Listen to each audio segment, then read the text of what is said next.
আসসালামু আলাইকুম ভিউয়ার্স, পর্তুগালের লিসবন থেকে আমি কে মজুমান বলছি। কাছে ও দূরে, দেশে এবং প্রবাসে যে যেখান থেকে আমাদের ভিডিওটি দেখছেন, সবাইকে জানাই আন্তরিক শুভেচ্ছা এবং অভিনন্দন।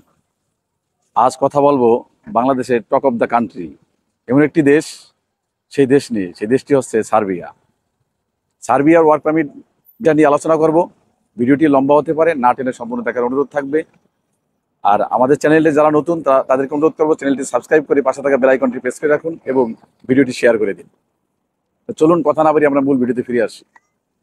আপনারা ইদানিং দেখতেছেন ফেসবুকে অথবা পরিমাণ সার্বিয়ার ওয়ার্ক পারমিট ভিসার সরাসরি। বিষয়টি যেমন সত্য, তেমনি কিছু গুজব আছে, সেটা হচ্ছে স্ক্যামের গুজব। অর্থাৎ প্রচুর পরিমাণে স্ক্যাম হচ্ছে সার্বিয়ার।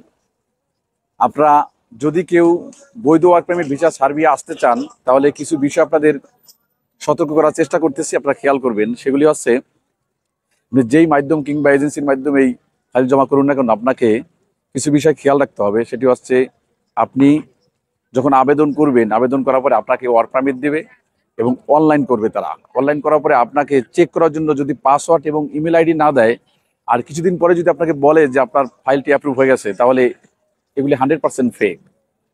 আপনাকে অবশ্যই তারা ইমেল আইডি এবং পাসওয়ার্ড দিবে চেক করার জন্য।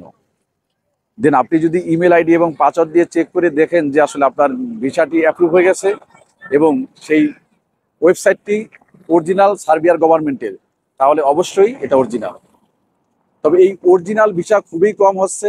তবে ভিসা হচ্ছে, ভিসা যে হচ্ছে না তা না, ভিসা অবশ্যই ডেলিভারি হচ্ছে, ভিসা অ্যাপ্রুভ হচ্ছে এবং ওয়ার্ক পারমিট ভিসা নিয়ে সার্বিয়াতে মানুষ আসছে, এতে কোনো সন্দেহ নেই। তবে এই ভিসা হওয়ার পরিপ্রেক্ষিতে কিছু অসাধু ব্যবসায়ী, অসাধু এজেন্সি কিংবা মাধ্যম প্রচুর পরিমাণে স্ক্যাম করে। অর্থাৎ যেটাকে আমরা বলি নীলখাত থেকে ভিসা করে ফেসবুকে পোস্ট দিয়ে তারা মার্কেটিং করতেছে। তা আপনারা অবশ্যই ফাইল জমা দেওয়ার আগে যাচাই বাছাই করবেন। যেই এজেন্সি কিংবা মাধ্যমেই ফাইল জমা দেন না কেন, সেই এজেন্সি কিংবা মাধ্যম সঠিক কিনা, তারা ইতিপূর্বে ইউরোপের লোক পাঠিয়েছে কিনা, লোক পাঠানোর এক্সপিরিয়েন্স তাদের আছে কিনা, এই সকল কিছু যাচাই বাছাই করে আপনারা ফাইল জমা দেবেন। আপনারা একটি বিষয় খেয়াল করছেন যে কিছুদিন আগে ফ্লাইট এক্সপার্ট নামে একটি অনলাইন প্রতিষ্ঠান, ওটিএ যেটাকে আমরা বলি, টিকিট কাটতো তারা শত কোটি টাকা নিয়ে, তারা উধাও। অর্থাৎ আমাদের দেশে কে ভালো কে মন্দ এটা বোঝা বড় মুশকিল। তাই যতটুকু সম্ভব আপনারা যাচাই বাছাই করে ফাইল জমা দিবেন। কারণ আপনি ফাইল জমা দেওয়ার পরে যদি প্রতারিত হন, তখন আফসোস করে লাভ নাই। তাই জমা দেওয়ার আগেই ভালোভাবে রিসার্চ করবেন, যাচাই বাছাই করবেন, তারপরে জমা দেবেন। আর আপনারা যারা সার্বিয়াতে আসতে চাচ্ছেন, তারা যদি আমাদের মাধ্যমে আসতে চান, যেহেতু আমরা সার্বিয়ার কাজ করতেছি, আপনাদেরকে বলবো আপনারা যদি আমাদের মাধ্যমে ফাইল জমা দেন, তাহলে আমাদের মাদারীপুরে আইবিএস ট্যুরস অ্যান্ড ট্রাভেলসের অফিসে সাক্ষাৎ করুন এবং জেনে বুঝে সিদ্ধান্ত নিন। আমরা ইতিপূর্বে সার্বিয়ার ভিসা পেয়েছি। সার্বিয়ার পাশাপাশি আমরা পর্তুগালের কাজও করতেছি। বিশেষ করে আজ সার্বিয়ার বিষয় নিয়ে কথা বলবো। আপনারা যারা সার্বিয়াতে ওয়ার্ক পারমিট ভিসা নিয়ে আসবেন, তাদেরকে অনুরোধ করবো আপনারা মিনিমাম 6 মাস যে কোম্পানিতে আসবেন সেই কোম্পানিতে কাজ করবেন। এক্ষেত্রে একটা বিষয় বলে রাখি, অনেকেই কন্টাকে 1-1.5 মাসে আপনাকে ভিসা দেবে বলতেছে এবং তারা কাজ দেবে না এও বলতেছে, যে আপনাকে ইউরোপে ভেগে যাওয়ার অর্থাৎ সেন্ট্রাল ইউরোপে গেম দেওয়ার সহায়তা করবে তারা। একটা বিষয় মনে রাখবেন, সেটা হচ্ছে যে আপনি গেম দিয়ে হয়তো বেঁচে গেলেন, কিন্তু পরবর্তীতে বাংলাদেশ থেকে আর কেউ আসতে পারবে না। এই কাজটা আপনার করা উচিত হবে না। কারণ সার্বিয়া গভর্নমেন্ট এতটা বোকা নয় যে আপনি বারবার আপনারা আসবেন আর গেম দিয়ে চলে যাবেন আর আপনাদের অহরহ খালি ভিসা দিতে থাকবে। এটা ভাবার অবকাশ নেই। এটা কখনোই ভাববেন না যে আপনারা যেই আসবেন সেই গেম দিবেন আর সার্বিয়া গভর্নমেন্ট ভিসা দিতে থাকবে, এরকমটা কখনোই নয়। একবার আপনারা 200-300 লোক যদি আসেন, আসার পরে যদি আপনারা এখান থেকে গেম দিয়ে চলে যান, পরের বার দেখবেন আপনারা হয় ডিপোর্ট করে দিয়েছে, না হলে বাংলাদেশের ভিসা ব্যান করে দিয়েছে, বাংলাদেশি পাসপোর্ট আর ভিসা দেবে না। তাই আমার অনুরোধ থাকবে এবং রিকোয়েস্ট থাকবে, আপনারা যারা সার্বিয়াতে আসবেন তারা মিনিমাম 6 মাস কিংবা 1 বছর কাজ করবেন। এক্ষেত্রে একটি বিষয় বলে রাখি, আপনারা আমাদের মাধ্যমে যারা সার্বিয়াতে আসবেন, অবশ্যই আমরা যেই কোম্পানিতে আপনাদের কাজ দিব, সেই কোম্পানিতে মিনিমাম 6 মাস কাজ করতে হবে। আমাদের এখানে কাজ দিব আমরা কনস্ট্রাকশন সেক্টরে এবং এগ্রিকালচার এবং ফ্যাক্টরিতে। এই 3 ধরনের সেক্টরে আমাদের হাতে কাজ আছে। আমরা প্রায় 40 থেকে 50টি ভ্যাকেন্সি হাতে পেয়েছি। আপনারা যারা ফাইল জমা দিতে চান, তারা আমাদের স্ক্রিনে দেওয়া হোয়াটসঅ্যাপ নাম্বারে যোগাযোগ করে কথা বলতে পারেন এবং সরাসরি আমাদের অফিসে সাক্ষাৎ করে পার্সেল জমা করতে পারেন। আমরা সময় নিব 3 থেকে 4 মাস।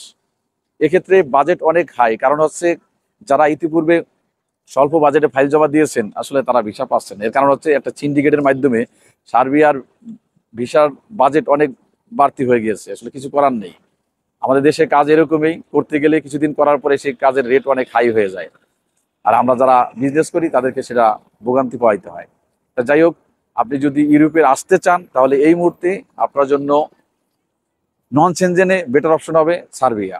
কারণ সার্বিয়ার ভিসা হচ্ছে, যতই স্ক্যাম হোক তারপরও দিন শেষে সার্বিয়ার ভিসা হচ্ছে। আপনি যদি সার্বিয়া আসতে চান তাহলে অবশ্যই আপনি সার্বিয়াতে বৈধ ওয়ার্ক পারমিট ভিসা নিয়ে আসতে পারবেন, এতে কোনো সন্দেহ নেই।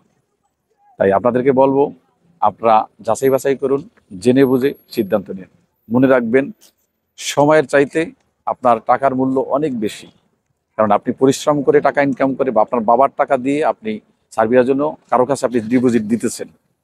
এই টাকা দেওয়াটা এবং টাকা দেওয়াটার কতটা নিশ্চয়তা আছে এবং আপনি যার মাধ্যমে যাবেন সে ব্যক্তি হিসাবে কিরকম, আপনার কাছে যদি মনে হয় সে ব্যক্তি হিসাবে সৎ এবং ইতিপূর্বে তার ভিসা করা এক্সপিরিয়েন্স আছে, কিংবা ভিসা না হলেও যাতে আপনার টাকা ফেরত পান, এই নিশ্চয়তা যদি থাকে, তাহলে অবশ্যই আপনি তার কাছে ফাইল জমা দিন। আমাদের কাছে দিতে হবে এটা না, আমি শুধু ভিসাই বিক্রি করি ব্যাপারটা এরকম না। আমার কাজ এটাও যে আপনাদেরকে সচেতন করা। আমার একটি ভিডিওর মাধ্যমে যদি আপনারা কেউ সচেতন হন কিংবা আপনাদের কারো যদি উপকার হয়, তাহলে আমি সাকসেস। আমি এই জন্যই আমার ভিডিও করা। ভিসা বিক্রি ভিডিও ছাড়াও করা যায় যদি ইচ্ছা থাকে, যেহেতু আমার বিজনেস আছে ভিসা বিক্রির, তাই ভিডিও ছাড়াও করা যায়। কিন্তু ভিডিও দেওয়ার উদ্দেশ্য হচ্ছে আপনাদেরকে সচেতন করা, যাতে আপনারা ভুলভাল জায়গায় ফাইল দিয়ে প্রতারিত না হন। কারণ আপনি যদি প্রতারিত হন, এভাবে যদি প্রতারিত হতেই থাকেন, দিন শেষে আপনি নিঃস্ব হয়ে যাবেন, আপনার ইউরোপ আসার স্বপ্ন পূরণ হবে না। আমি চাই আমার এই তথ্যের মাধ্যমে আপনি উপকৃত হন এবং আপনার ইউরোপ যাত্রা মঙ্গল হোক, এই আশায় আমি আসলে ভিডিও করা। তো যাই হোক, আপনাদেরকে আবারও বলবো, সার্বিয়ার ভিসা হচ্ছে, তাই যেহেতু ভিসা হইতেছে, তাড়াহুড়া না করে প্রত্যেকটা এজেন্সি যাচাই বাছাই করুন, যাদের রেকর্ড ভালো তাদের কাছে ফাইল জমা দিন। পাশাপাশি যদি আপনার বাজেট ভালো থাকে এবং আপনি যদি একবারে সেনজেনে আসতে চান, তাহলে আমি বলবো এই মুহূর্তে বেটার অপশন আছে পর্তুগাল। পর্তুগালে ভিসা রেশিও অনেক ভালো। আপনার যদি বাজেট অনেক হাই থাকে, তাহলে আমার সাজেশন থাকবে সেনজেনে পর্তুগালের জন্য আপনি ফাইল জমা করতে পারেন। আর যদি আপনার বাজেট একটু লো থাকে, তাহলে সার্বিয়া হবে আপনার বেস্ট অপশন। এখন আপনার সার্বিয়া যেহেতু ভিসা স্ক্যাম হচ্ছে, অনেকে ভয় আপনারা অন্য দেশে ফাইল জমা দিতে চাইবেন, বিষয়টা এরকম না। স্ক্যাম থাকবে, হবে, যত বেশি ভিসা হবে তত বেশি স্ক্যাম হবে। যেই দেশের ভিসা রেশিও যখন ভালো থাকে, ইউরোপের জন্য সেই দেশের ভিসার জন্য ফাইল জমা করাটাই বুদ্ধিমানের কাজ। যেহেতু এখন সার্বিয়ার ভিসা ভালো আছে, তাই এখন সার্বিয়ার জন্য ফাইল জমা করাটাই হবে বুদ্ধিমানের কাজ। এখন দেখেন, যেহেতু আপনি যদি সার্বিয়াতে জমা না দিয়ে এখন বসনিয়াতে জমা দেন, ভিসা রেশিও মোটামুটি ভালো না, কসোভোতে নাই, নর্থ ম্যাসেডোনিয়া ভিসা রেশিও মোটামুটি, তাহলে আমি বলবো আপনি সার্বিয়াতে ফাইল জমা দিন। কারণ সার্বিয়ার ভিসা রেশিও অনেক ভালো এবং আপনি যদি বৈধভাবে কিংবা সঠিক মাধ্যমে ফাইল জমা করতে পারেন, তাহলে অবশ্যই আপনি সার্বিয়াতে আসতে পারবেন, এতে কোনো সন্দেহ নেই। তা আজ আর কথা নয়, ভালো থাকবেন, সুস্থ থাকবেন। দেখা হবে আবার নতুন কোনো ভিডিও নিয়ে, নতুন কোনো তথ্য নিয়ে। ততক্ষণ ভালো থাকবেন। ধন্যবাদ সবাইকে।